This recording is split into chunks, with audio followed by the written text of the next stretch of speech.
Okay, so we're on 93B. We're starting Amar Mar, which is, I guess, 8 lines from the top. 7 lines from the top.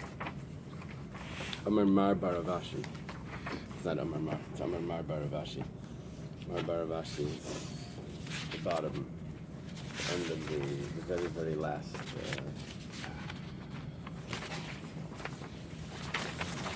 We never had him. Yeah, we did it once. So this is really the tail end of the people mentioned. Right. Okay. So Mar Baravashi says, Hani Beya de Gidaya Atlas and Yemen Sharon Bleklipa. We mentioned yesterday that the testicles need to be peeled. It was like a membrane because of blood. It says if the goat is within the first 30 days of being born, it doesn't need to be peeled. But after that, if there's already semen there, then it's forbidden because of blood. It's assumed that there's blood. But if there's no semen there, then Shayan, then it's permissible. Talking about this young animal. How are you supposed to know? Exactly what the question is. I guess it means how are you supposed to know from the outside? So it says Ias Busharaiki Sumki Asirin, less Busharaiki Sumki Shayan. The word sumak means red in Aramaic, and sharaiki means lines. So if it has red lines on the outside, then it's forbidden because it means there's blood there, and it needs to be removed. It needs to be peeled, the membrane. But if it doesn't have the red lines, then it's permissible. Umtzi Beye umizriki. Raw meat, it's not really raw, like pounded meat. The testicles and the mizriki are the arteries, or the veins. These are pligi bar Ravacha v'Ravina, to machlekes between Ravacha and Ravina. And the Gemara is going to explain what the machlekes is shortly. And now we have a rule. It says b'chala Torah kula, in the entire Torah, Ravina lekula v'Ravacha lechumra. I don't know if Ravacha is Ravacha Midifti. No, it's probably not Ravacha Midifti. It's probably this Ravina with this Ravacha. Ravina and Ravacha. Ravina, Ravashi's friend, with Ravacha, which is right above. To the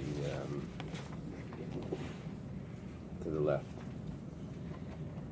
So in the entire Torah, whenever there's a machlekes, Ravacha and Ravina, Ravina is always lenient, and Ravacha is always machmer. You want to remember that, the ches of Ravacha is chumrah. Don't confuse me. Oh, yeah. The hilchas like Ravina, but we paskin like Ravina, lekula, who was more lenient. Labar mehani tlas. Except for these three, which we're going to say. The Ravacha lekula, the Ravina lechumra. These 3 exceptions, Ravina is machmer. And what's the halacha? Behilchas Ravacha lekula, and we paskin like Ravacha. So basically we're always going lekula. Just the question is, who's the makel one? Usually it's Ravina, we paskin like Ravina. These 3, that Ravacha is the makel one, we paskin like Ravacha. And what is the machlekes? Well, let's go through the case. It says umtza da asmik. If there's a red piece of meat, that's asmik usually means it's pounded. Asmik means it's red. Umtza means it's like a pounded piece of meat. I remember teaching this Gemara 14 years ago in Bell Harbor, and there was an older gentleman that told me. I mentioned that there's a discussion about eating the raw. He mentioned to me that in Germany, he was from Germany, when children had worms, worms, intestinal worms or whatever, he would feed them raw meat. That's probably how they got the worms. Yeah, it could be. Anyway, so He just got the Bubamite wrong. He was told, we would be giving those kids raw meat, meaning that's why they got the intestinal parasites. That's right. Then maybe the parasites Someone in the said- meat ate the other parasites. Nah, no way. So it's very important to learn deeply, not quickly, because when you learn quickly, so you get the cases, but you don't really get the logic along with it. So you end up saying, "I remember this case. I think it was usher. It was really mutter." If you don't have, okay. So this meat, because it's pounded and the blood has been moved around. So chatcha, if you cut it, umalcha, and you salt it, afil l'kader nami shaper dami. You can still cook it in a pot, because the blood will still come out with the salting. Talya nami bishpuda. If you hang it also on a spit, then doiv dama, then the blood will flow out. So you can also roast it. However, a gumrei, but if you put it directly on coals, gumrei means coals. Pligi bar Ravacha v'Ravina. So machlekes between Ravacha and Ravina. Chadam and Mishav Shivi, that the coals will draw out the blood. Mishav Shivi lay. V'chadam and Mitzmas Tzamsi lay. The other one says that the coals will shrivel it up, will shrink it, and the blood will be held inside. Now, who over here is the lenient one, Ravacha? So he says that it's acceptable to put it on the coals, and Ravina says not. And the halacha is like Ravacha, v'chein bei, v'chein mizraki. That's what the Gemara told us. Reisha b'kivsha. If you take the head of an animal, and you want to take the hair off it, so you put it inside remetz, which is hot embers that are left from the stove, the coals, the ash in there. You would just take these hot embers in the shovel and put it on, and it would shrivel off the hair. Now, oisvia beis hashchita. Wait, didn't you just the chain boy in Mizrake? In the English here, they throw in before the neck two testicles, comma the neck. So is this because we had the previous case with the crushed testicles? No. And so it's not. We're saying here how to get rid of the blood. Yeah, it's just interesting how they threw that word in here in the English, but it's not. No, tell me again. What did they do The there? sentence, all right. The same machlokes applies there. That's what it means. Right. V'chein boy, and the same applies. V'chein mizrukei, and To the the same testicles applies. and to the In neck. other words, they throw in the word, But they don't to the- explain? No. V'chein beye, it says, Okay. and the same applies to testicles. Good. Is beye testicle? Yeah. Oh. Yeah, Aramaic for Bais. It's for beit. Yeah. All right, now I understand. Aramaic. Oh, Tzaddik I thought the switches- word wasn't there. Here's another one. The tzaddik can switch with an ayin sometimes. I was thinking of like the It's not- boy sema, and it was. No, it's was not as going- common, but a tzaddik can switch with an ayin. Yeah, both got it. Okay, reisha b'kivsha. So you put the head to take the hair off, to singe the hair off. You put it in this ash embers. Oisvei beis hashchita, but you have to put it with the head facing up, so that the beis hashchita, the cut, is facing down, so that the blood could flow out. Even though that's opposite of the way you would do this, because you would put the head upside down in this. But that's not how you do. You have to take the embers and put them on top of it, so the head should be. So the cut should in the blood. In other words, we're looking here to get the blood to flow out. So it needs to be severed, not to collect inside. In dayev dama, the blood will flow out with shari, and it's permissible. Let's say you put it on the side. That's a problem because mikvah kafi v'aser. It's going to congeal the blood inside. It's going to be forbidden. Let's say you place it on the nose. Look the way you're positioning the head. So it says datzpe midi. If you put something in to hold the nose, the nostrils open, so the blood could flow through there, that's shari. V'iloi, but if you don't do that, then it's aser.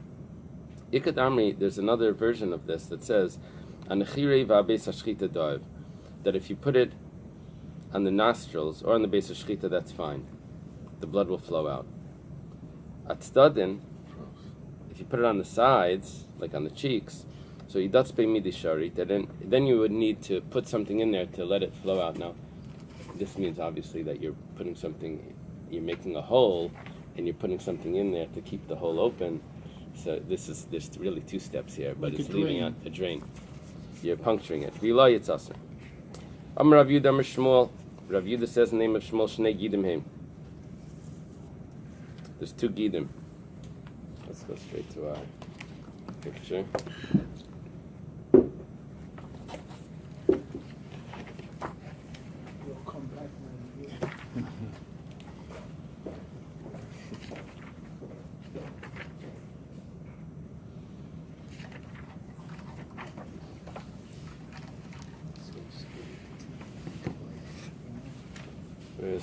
Where's the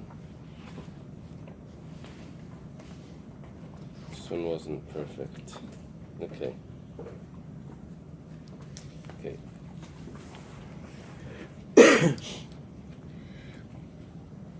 This is the Gid Hanasha here that goes down.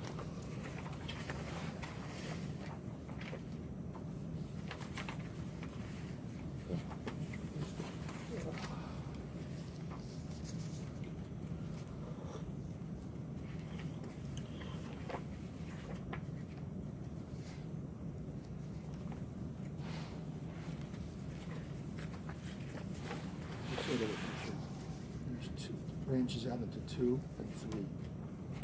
No, so what I'm looking for Two is nerves of the sciatic nerves of the- branches. this is called the Gid Hapnimi.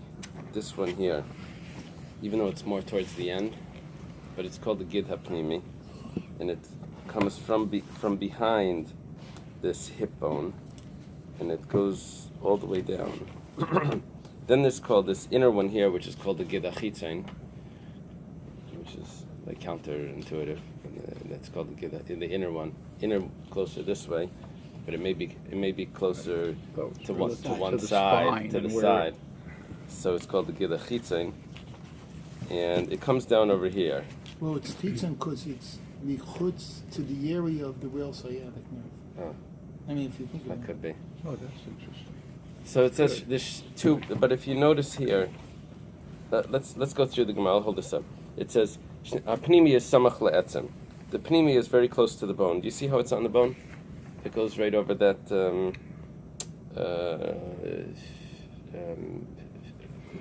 Not tibia. What's the bone? Femur. Femur. The femur bone. Femur. It says kulis. And that's aser v'chayav and alav, and that's you even get lashes for that because that's the Gid Hanasha. Chitzain is samach lebasar; it's closer to the flesh, and it's aser vein chayav and alav. Now, if you look at the picture, you see it's closer to the flesh, and you're not chayav. But it's all because it's only rabbinic prohibition. Okay, now. But we learned in a brayso pnimi samach lebasar. Now it's getting confusing. The description is slightly different. It says the inner one is close to the flesh, and the conclusion of that brayso is v'chayavan alav, and you're chayav. But the description, that the halacha is the same. The pnimi is chayav, but the description of it changes. So Amar Ravacha, Amar Rav Kahana. Ravacha says in the name of Rav Kahana that including miklad. What it means that it's samach lebasar means that it actually goes through the flesh. So there is a description here where it goes through the flesh, I guess somewhere down here it goes through it instead of on the outer side or the inner side, but it bores through it. Kludei mikla means to bore through it.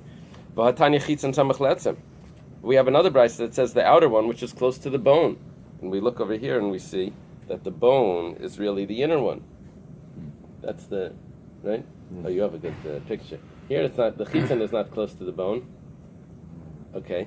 So the Gemara says, Amar Rav Yehuda Hechad Pari Tabchi. It is close to the bone at the place where the butcher cuts, which I guess he cuts somewhere over here, and right over there it's very close to the bone. Where he separates the hip from the thigh. Okay. All of that. that. Next Gemara, Itmar. It's a statement from Amiraim. Tabach shnemtza chelev acharav. Big problem. The butcher sells meat, and you find that he sold chelev. Rabbi Yehuda Amar b'kasa'ira. Rabbi Yehuda says, Rabbi Yehuda is up here. Rabbi Yehuda, that even if it's a barley size, and now you jump over to Israel, and Rabbi Yochanan Amar b'kazayas. Rabbi Yochanan says if it's a olive size, not a barley size. Olive is larger. Amar Rav Papa, you go down over here to Rav Papa, jump down to Rav Papa several generations, and this is very common for Rav Papa to do, like I mentioned before, that v'lai pligi, that they're really not arguing. I described Rav Papa as being someone jolly, yeah. Even though that was a different Papa, but nevertheless, it's still. There really no one's arguing. Kan lahal kaisei, kan la'avri. It depends what we're talking about. If we're talking about to give the person lashes or to make him lose his job, and which means to get lashes, he has to have sold the kazayas to gesund. But to make him lose his job, that we do even with a barley size. Amar Marzutra. Marzutra says, Kasa'ira, when we say a barley size, that has to be in the b'makam echad, in the one place. It can't be that there was a teensy drop over here and a teensy drop over there that he's already going to lose his job. It has to be that there was enough of a barley in one spot that he left. Barley is pretty teensy to begin. Right. And kazayas, but an olive, afilu b'beis gimel makaimus. That could be divided up. He was going to get lashes. If it's even over the piece of meat, there was a little here, a little there, but it equaled the size of an olive. So then he gets lashes. V'hilchasa, the halacha is lal koise b'kazayas, lavri b'kasayra. To get malchus, it's an olive size, and to... You're talking about the butcher gets lashes? The butcher, yeah. It's a butcher. It's a... he gets a punishment, and he loses his job from the community. And la'avri, to make him lose his job, that's b'kasayra if it's a barley. It's an extremely... significant Hagais Maimonus, historical Hagais Maimonus here. It looks like this. In the Rush. Thank In the Rush, there's this commentary called Hagais Maimonus, and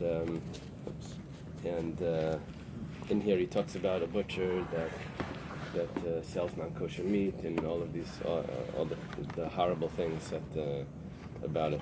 Now, the reason why this is so significant is because there was a book called The City of Krakow. It was about these things that were happening in Krakow. These bad things were happening, and it turns out that there was a butcher that was selling non-kosher meat. He was a very wealthy guy, and he had son-in-laws that were Talmid Chachamim, and they were sitting and learning. One day he hears his son-in-law learning this Hagais Ashri, and he hears all of the horrible things, and he decides that he's going to do tshuva.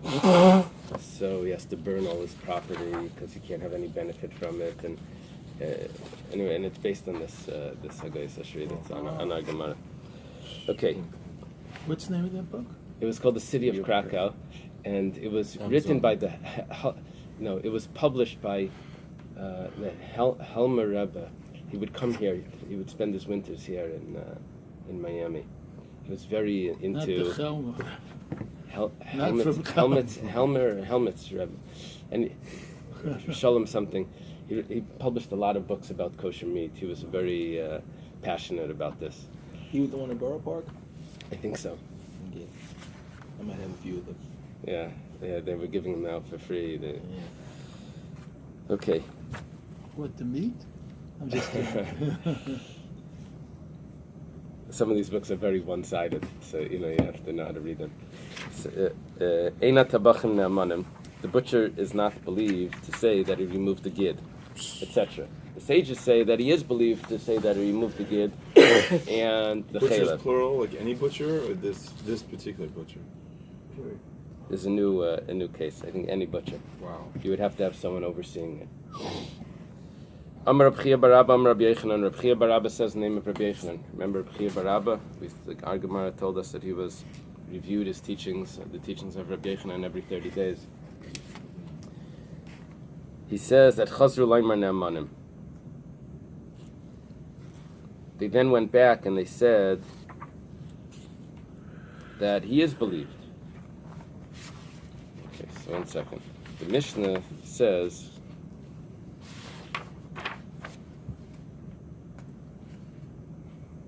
that the Reb Meir holds Eina Tabachim Ne'amanim. The sages said that he is believed.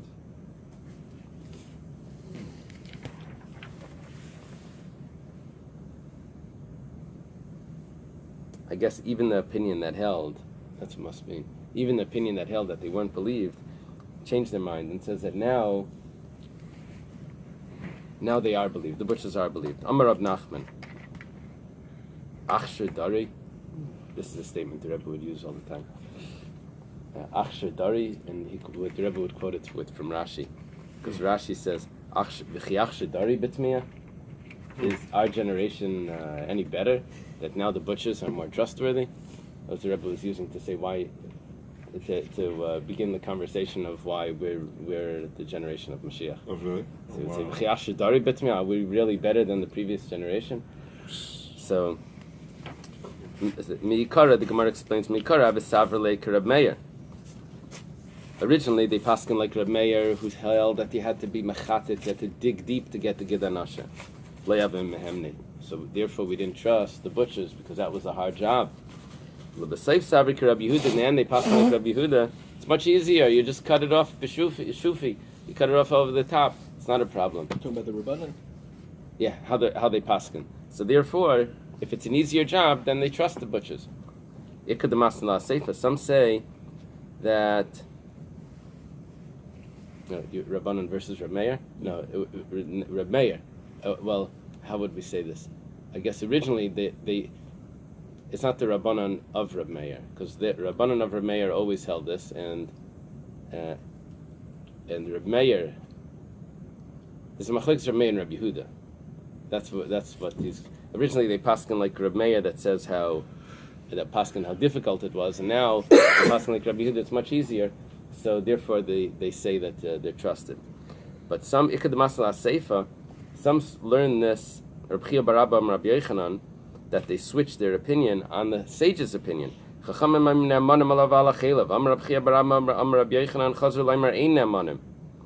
Chia bar Abba says in the name of Rabbi Yochanan that nowadays they're not trusted. And Rav Nachman comes along and says, no, now they are trusted.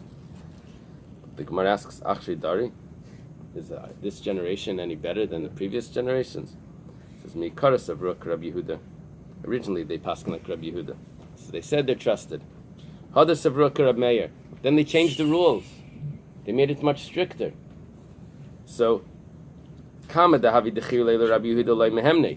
they remembered the opinion of Rabbi Yehuda, then they didn't trust them that they changed their opinion. Why? Because they always said, "My father didn't do this." But now they've forgotten already Rabbi Yehuda, Mehemni, now they're believed. So it's sort of like originally when they realized what the pesticides were causing health issues. So the rabbi said, you have to check your vegetables now because they stopped using all those harsh pesticides. So the women said, what do you mean? My mother didn't do this. My mother did it like that. So originally they paskin like Rabbi Yehuda, but then they changed the rules. Over there, the Metzias changed. Then they changed the rules. Over there, they paskin like Reb Meir, where you have to go dig deep and take it out. They said, no, my mother didn't do this. We didn't ever do. So they didn't trust them. You had to make sure that they were doing it right. But then when they forgot how their mothers did it, so then they're following what the rule is. So Sounds they're trusted. like the pot roast story. With the cutting up. Yeah. Ba'ala chelev. The sages added in a term here. They said, Reb Meir said that the butchers aren't believed for the Gidanashe, And the sages said they are believed for the Gid Anasha and for the Chelev. The Gemara asks, Chelev, man dachar shmei? Who mentioned Chelev? No one was talking about Chelev. Hachikamar. We have to go back and reread Reb Meir. Eina manam alav ala Chelev. Reb Meir says that they're not believed for the Gid Anasha or for the Chelev. Chamayim manam alav ala Chelev. And the Chachamim argue on that. Okay, that was easy. So a little edit to the Reb Meir's opinion, and then it fits. The Mishnah says, "Sheleach adam yerach levit kechavim shegid anasha b'seichem pnei shemekayim niker." Okay, you're allowed to. Frankly speaking, what is halacha today? About trusting the butcher? Yeah. That's a good question. I mean, I know we eat it in a limited. But we have mashgichim that are paid to watch it. They're not the ones that are making the money off it. Is there it. a general mashgiach in the place, or is there a mashgiach standing over there at that specific time?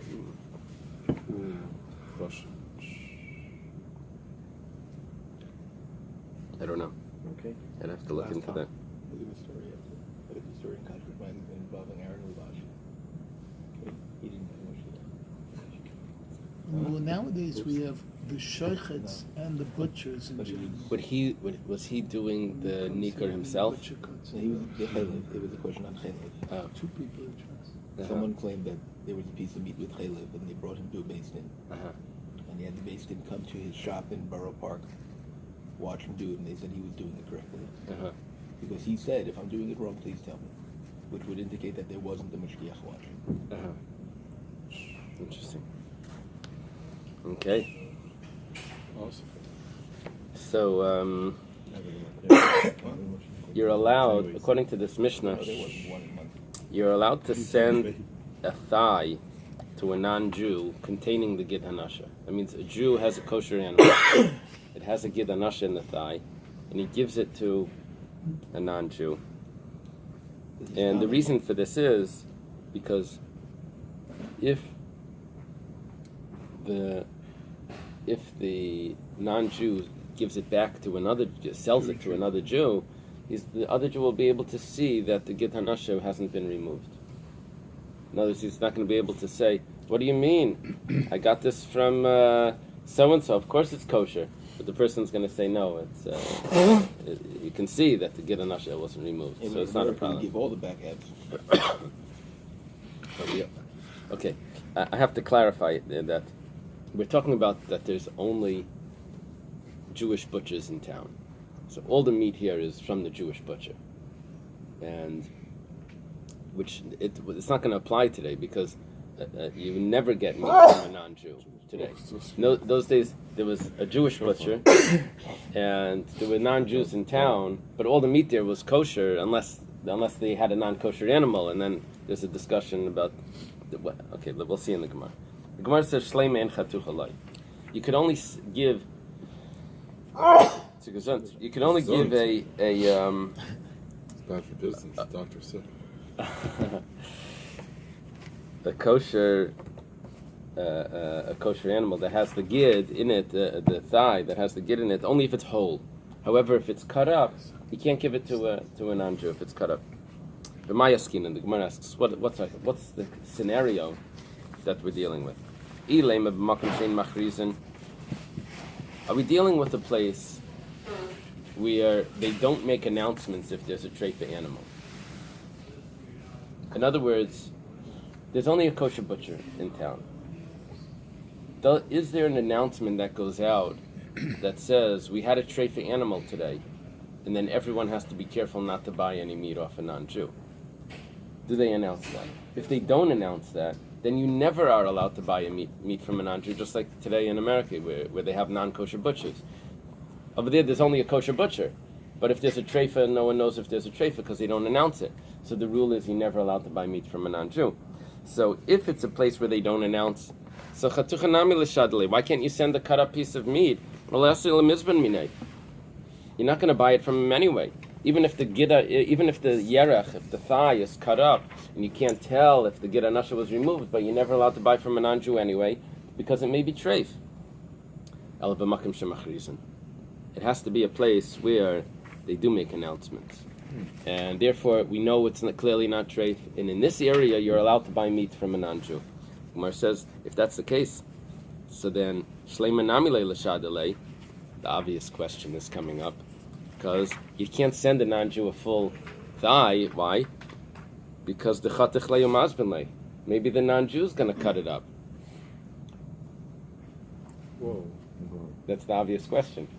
It's how do you know what the non-Jew is going to do? You're sending it to him whole, Yep. but the non-Jew could cut it and then give it back and say, "What do you mean? I got this from so and so." Okay, Iba Yasema. Regift it. He's going to regift it. Right.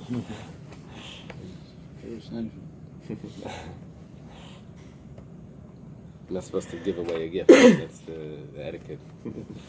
So, Iba Yasema, if you want, say b'makom shemachrizin, that we're talking about a place where they do announce, and you can buy meat from a non-Jew in this area. Iba Yasema, if you want, you could say b'makom shemachrizin, it's a place where you can't buy meat from a non-Jew because they don't make announcements. Now we're going to go through each possibility of how this Mishnah could fit. Iba Yasema, if you want to say b'makom shemachrizin, it's a place where they make announcements, and therefore you could really buy from a non-Jew. So, chatucha. What was our question there? You can cut it. He's going to cut it himself. So chatucha David kachav made the yada. The way a guy cuts, you'll be able to tell right away that it was a guy cut it. He didn't cut it the way the Jews cut it. So even if he's going to cut it up, but you're going to be able to tell it didn't have the style that the Jews cut the meat. Iba Yasema, if you want, say b'makom she'em machrizin, that it's a place where they don't make announcements, and you're never allowed to buy from a non-Jew. So what's the issue here? He's going to sell him. You're going to give him a piece that's cut up. You're going to take it back. What's the problem? You're not allowed to take him anyway. There's a decree that maybe you're going to give it while a Jew is watching, and in that case, we're going to think that maybe it was kosher. The other Jew that was watching is going to say, "Oh, I saw you got a piece of meat. Let me buy some of it from you." Iba Yasema. Some say mishum de kaganav leila daite. That the issue here is not because there's another Jew watching that may take it back, but because the Jew is fooling the non-Jew by giving him meat, thinking the non-Jew thinks that the meat is fully kosher, and really it's not. The Amar Shmuel, because he didn't remove the gid. The Amar Shmuel asalignav dasabrias v'afilu daite shleivit kechavim. You're never allowed to fool a person, even if it's a non-Jew. You can't. Here, goynev dasabrias. You're fooling his mind. You're stealing his intention. He thinks that you worked hard, taking out the gid, and now you're giving it to him, and it's already kosher and all of that. And meanwhile, you didn't really do anything. You're just giving it to him straight. The Gemara says, this statement of Shmuel was not said clearly. We only know it, we infer it from something that happened. What happened? The Shmuel havikaver b'mavra.